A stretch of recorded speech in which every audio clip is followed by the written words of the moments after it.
अफीम के पट्टों और अफीम किसानों के हित को लेकर चित्तौड़गढ़ लोकसभा क्षेत्र से कांग्रेस प्रत्याशी उदयलाल आंजना ने वर्तमान सांसद व भाजपा प्रत्याशी सीपी जोशी की बोलती ही बंद कर दी है और जोशी के बयानों को ढकोसला करार दिया है।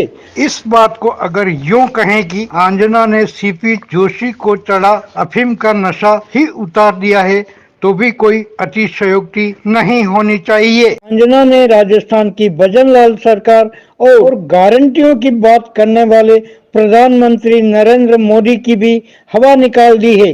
दरअसल अंजना ने जनसंपर्क के दौरान भोपाल सागर क्षेत्र में आगामी चुनाव को लेकर मीडिया के सामने यह हकीकत बताई है।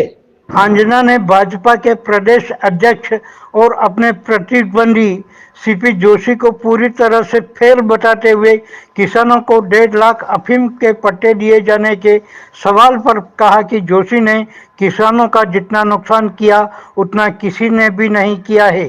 लोकसभा में बोलते हैं कि 1.5 लाख पट्टे दे रहे हैं और 60,000 पट्टे काट देते हैं और उसके बाद 50,000 नए पट्टे देने की बात करते हैं। ऐसे में सवाल है कि आखिर नुकसान किसका हुआ?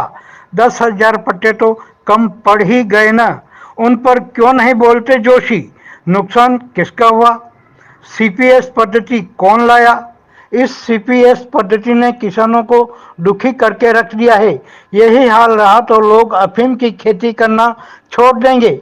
हमें लगता है आंजना की यह बात आपको जरूर सुनना चाहिए। जिस तरह प्रदेश अध्यक्ष का जो लोकसभा में दौरा हो रहा है उस तरह को लेकर कह रहे हैं किसानों को 1.5 लाख पट्टे वितरण किए। क्या अब इससे आप फील्ड में दौरा कर रहे हैं, क्या आपको लगता है कि 1.5 लाख अफीम के पट्टे जारी किए? मामले में जितना फ्रेब ये वर्तमान सांसद सीपी जोशी ने किया है उतना फ्रेब किसी सांसद ने अभी तक नहीं किया।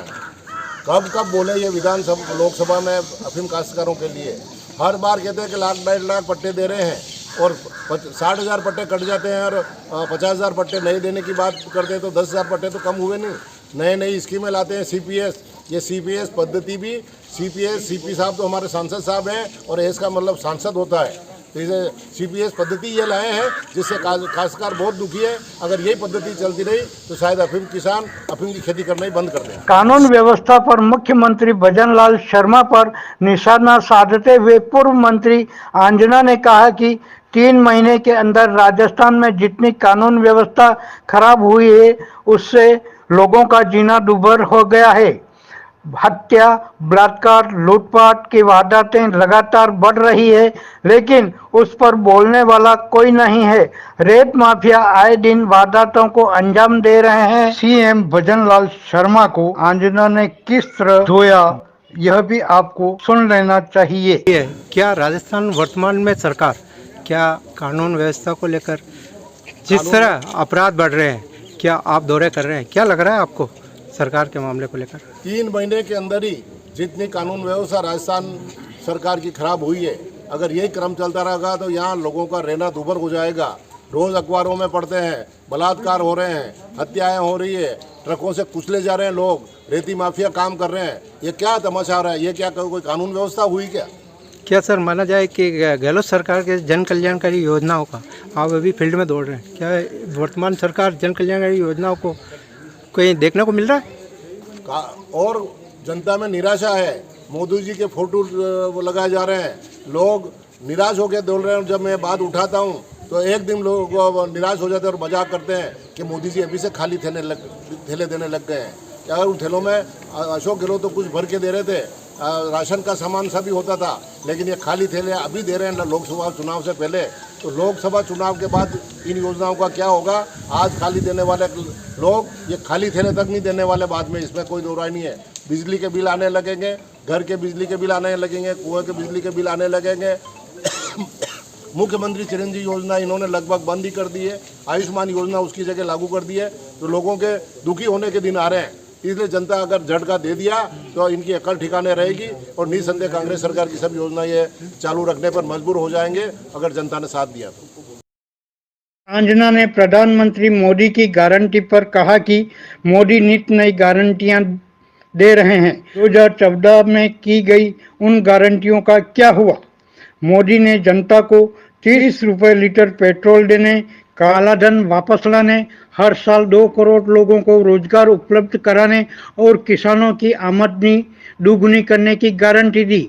उन गारंटियों को पहले पूरा करें, उसके बाद नई गारंटी दें तो जनता का भला होगा। अब आपकी गारंटी चलने वाली नहीं है। अब तो जनता कांग्रेस सरकार की गारंटी को मान रही है। आंजना ने कहा कि तत्कालीन मुख्यमंत्री अशोक गहलोत द्वारा कानून बनाकर जनता को जो गारंटी दी गई, पहले उन्हें पूरा कीजिए, क्योंकि हकीम चला जाए तो भी उसका हुक्म नहीं जाता है। गरीबों के लिए गहलोत सरकार ने जो कानून बनाए थे, उनकी पालना करिए। लगे हाथ अब यहाँ आप आंजना को एक बार फिर सुन लें। सबसे बड़े मुद्दे मोदी जी की गारंटी। मोदी जी आज गारंटियाँ दे रहे हैं, लेकिन उन गारंटियों का क्या हुआ जो 2014 में पूरे हिंदुस्तान की जनता को इन्होंने दी थी कि हमारी सरकार आने दो, हम 30 रुपये लीटर पेट्रोल डीजल कर देंगे। उस समय मनमोहन सिंह के टाइम में 60 रुपये था। किसानों की आय दूनी कर देंगे, काला धन ले आएंगे, 2 करोड़ लोगों को रोजगार देंगे। वो गारंटी पूरी कर दीजिए मोदी जी, उसके बाद नई गारंटी दीजिए। ये जनता अब आपकी गारंटी मानने वाली नहीं है। अब तो कांग्रेस सरकार की जो गारंटी थी, अशोक गहलोत की जो गारंटी थी, वो मान रही है। और जो अशोक गहलोत ने सरकार के रूप में गारंटी दी है, उन गारंटियों को आप पूरा करिए। राज चला जाता है, हाकिम चला जाता है, लेकिन हुकुम नहीं जाता है। तो उस राजस्थान सरकार ने जो आदेश गरीबों के लिए दे रखे हैं, उन योजनाओं को बराबर चलाइए ताकि जनता आराम से रह सके। इस मौके पर कांग्रेस जिलाध्यक्ष बेरूलाल चौधरी, पूर्व विधायक शंकरलाल बेरवा, मांगीलाल बेरवा, लक्ष्मी नारायण व्यास, कैलाश आंजना सहित कई कांग्रेसी उपस्थित थे। इस वीडियो में इतना ही। नमस्कार।